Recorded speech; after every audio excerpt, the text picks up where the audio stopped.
शराब नीति मामले के बाद अब आम आदमी पार्टी के सामने नई मुश्किल आ गई है। ईडी ने अब दावा कर दिया है कि 2014 से 2022 के बीच आपको 7 करोड़ 8 लाख रुपए का फंड विदेश से मिला है। मीडिया रिपोर्ट्स के मुताबिक ईडी को यह जानकारी पंजाब के पूर्व आप विधायक सुखपाल सिंह खेहरा से जुड़े ड्रग्स संबंधित मनी लॉन्ड्रिंग मामले की जांच के दौरान मिली है, जिसके बाद ईडी ने जानकारी गृह मंत्रालय को दी है। ईडी ने रोजन में बताया कि आम आदमी पार्टी को America, Canada, Australia, New Zealand, Saudi Arab, संयुक्त अरब अमीरात, कुवैत, ओमान और कई दूसरे देशों में रह रहे लोगों से फंड मिला है। ईडी का आरोप है कि इस फंड को सीधे आम आदमी पार्टी के IDBI बैंक वाले अकाउंट में जमा कराया गया है। सूत्रों के हवाले से आई जानकारी में स्पष्ट नहीं है कि एजेंसी इन देशों में रह रहे NRIs की बात कर रही है या फिर विदेशी नागरिकों की। जानकारी के लिए आपको बता दें, भारत के राजनीतिक दल विदेशी चंदा नहीं ले सकते। ईडी ने यह दावा भी किया कि पार्टी ने डोनेशन देने वाले लोगों की पहचान और नेशनैलिटी की जानकारी देने में गड़बड़ी की है। यह भी आरोप है कि आम आदमी पार्टी के खाते में पैसे ट्रांसफर करने के लिए अलग अलग लोगों ने एक ही passport number, credit card, email ID और मोबाइल नंबर का इस्तेमाल किया है। 155 लोगों ने 55 पासपोर्ट नंबरों का इस्तेमाल कर 404 मौकों पर कुल 1.02 करोड़ रुपए दिए। 71 लोगों ने 256 अफसरों पर कुल 99.90 लाख रुपए देने के लिए 21 मोबाइल नंबरों का इस्तेमाल किया। 75 लोगों ने 148 मौकों पर कुल 19.92 लाख रुपए देने के लिए 15 क्रेडिट कार्ड्स का उपयोग किया। आगे बढ़ने से पहले जान लीजिए कि FCRA नियमों के तहत राजनीतिक पार्टियों पर विदेशी फंड को लेकर कई तरह के प्रतिबंध लगाए गए हैं। FCRA का पूरा नाम फॉरेन कंट्रीब्यूशन रेगुलेशन एक्ट है, जिसे हिंदी में विदेशी अंशदान विनियमन अधिनियम कहा जाता है, जिसका काम विदेशी फंड पर नजर रखना है ताकि यह सुनिश्चित किया जा सके जो फंडिंग मिल रही है उसका इस्तेमाल सही कामों में हो रहा हो। जांच में यह भी बात सामने आई है कि आपने अमेरिका, कनाडा और ऑस्ट्रेलिया जैसे देशों में कार्यकर्ताओं की मदद से ओवरसीज इंडिया नाम की एक संस्था की स्थापना की है, जिसका काम पार्टी के लिए विदेशी फंड जुटाना है। 2016 में पार्टी ने 50 करोड़ रुपए विदेशी फंड जुटाने का लक्ष्य रखा था। ईडी की इस जांच में कई आप नेताओं का भी नाम सामने आया है, जिसमें पार्टी विधायक दुर्गेश पाठक सहित कई नेताओं पर 2016 में कनाडा में फंड रेजिंग प्रोग्राम से जुटाए गए पैसे का व्यक्तिगत लाभ उठाने का आरोप लगाया गया है। अनिकेत सक्सेना उस वक्त आप ओवरसीज इंडिया के कोऑर्डिनेटर थे और कुमार विश्वास कन्वीनर थे।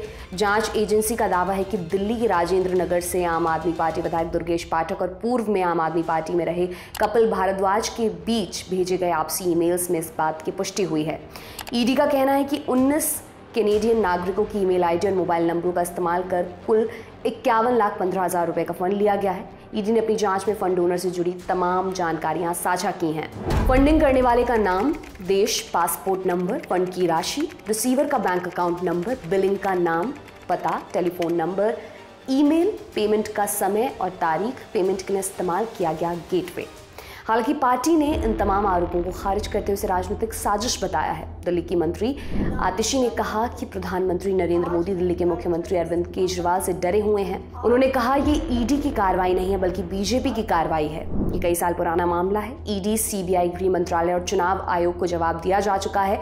भारत में राजनीतिक दल विदेशी चंदा नहीं ले सकते। विदेशी मतलब विदेशी नागरिक, कंपनियों या सरकारों से, लेकिन विदेश में बसे भारतीय नागरिक जरूर राजनीतिक दलों को चंदा दे सकते हैं। हालांकि इसके लिए उन्हें FCRA के नियमों का पालन करना पड़ता है। FCRA कानून में 2018 में हुए संशोधन के बाद भारत में राजनीतिक दल किसी विदेशी कंपनी की भारतीय सहयोगी कंपनी से भी चंदा ले सकते हैं। मार्च 2018 में सरकार फाइनेंस बिल 2018 में 21 संशोधन लेकर आई। इनमें से एक संशोधन FCRA 2010 से भी जुड़ा था। इसके तहत 1976 से सितंबर 2010 के बीच राजनीतिक दलों को मिले विदेशी चंदे को स्क्रूटनी से बाहर कर दिया गया था। माने अब इस चंदे की जांच नहीं हो सकती।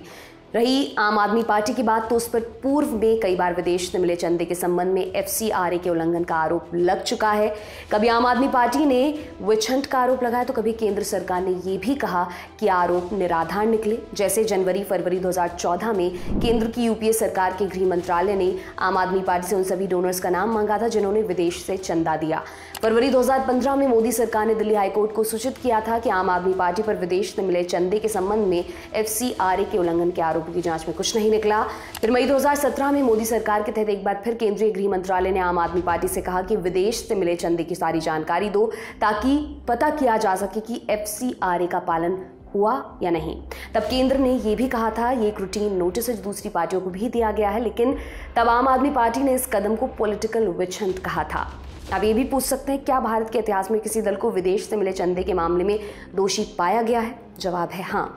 2 दलों को विदेशी फंडिंग मामले में दोषी पाया गया और उनके नाम है इंडियन नेशनल कांग्रेस और भारतीय जनता पार्टी। मार्च 2014 में दोनों दलों को दिल्ली हाई कोर्ट ने FCRA के उल्लंघन का दोषी पाया था। कोर्ट ने भारत सरकार और चुनाव आयोग से दोनों दलों के खिलाफ कार्रवाई करने के लिए भी कहा था। इन दोनों ने ब्रिटेन की वेदांता से विदेशी चंदा लिया था, जिसे कोर्ट ने कंपनीज एक्ट 1956 के तहत एक विदेशी कंपनी माना था। 2018 में फाइनेंस बिल के तहत FCRA में जो बदलाव किए गए, उन्होंने इसी फैसले के असर से बचने में दोनों दलों की मदद की, ऐसा विशेषज्ञों का मानना है। दरअसल मोदी सरकार ने 2016 के ही फाइनेंस एक्ट में विदेशी कंपनी की परिभाषा बदल दी थी और ये परिभाषा भी लागू हुई थी सितंबर 2010 से, माने 6 साल पीछे जाकर। इस बदलाव के बाद कांग्रेस और भाजपा दोनों ने दिल्ली हाईकोर्ट के फैसले के खिलाफ अपील वापस ले ली थी। इसके बाद 2018 के फाइनेंस बिल में मोदी सरकार ने 1976 से बाद की विदेशी फंडिंग को स्क्रूटनी से भी बाहर कर दिया था। तो क्या आम आदमी पार्टी इस कानून की जद में आएगी? ये वक्त ही बता सकता है। दिल्ली की कुल 7 लोकसभा सीटों पर छठे चरण में 25 मई को वोटिंग होनी है। इस जानकारी पर आपका क्या मानना है, हमें कमेंट सेक्शन में ज़रूर बताइए। ये तमाम जानकारी आपके लिए इकट्ठा की थी हमारी साथी प्रगति चौरसिया ने। मेरा नाम दिव्यांशी सम्राट है। आप देखते रहिए दी लंदन टॉप। बहुत बहुत शुक्रिया।